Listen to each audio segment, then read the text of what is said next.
Um,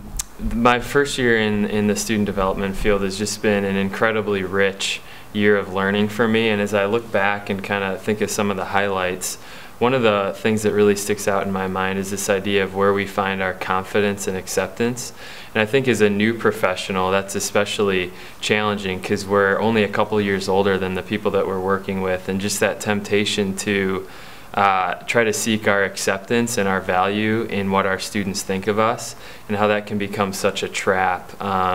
in our work, and just really working in my life this year, in my first year, of thinking about placing my confidence and value in who I am in Christ. And if my goal is to just get accepted by students, then I'm not really going to be doing my job as effectively as I should.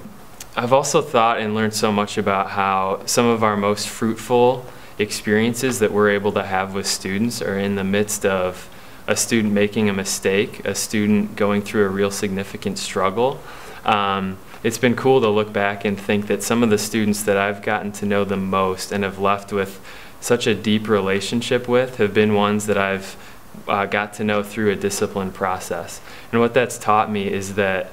we have such a unique opportunity to comfortably step into those places where students have made a mistake, have failed in some area of their life, and be willing to love them in that place and challenge them to then move past that and think about how can I step into a more vibrant relationship with God as a result of that.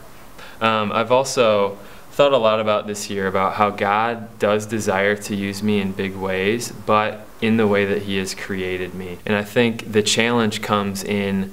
such a relational field like student development, looking around and seeing how other people interact with students, and sort of thinking that I need to fit that certain mold or that certain Myers-Briggs profile, so to speak, to really be effective in working with students, and realizing that really need to step away from that mode of thinking and just be confident in the way that God has created and gifted me, and He wants to use me in those ways, not in me trying to become someone that I'm not.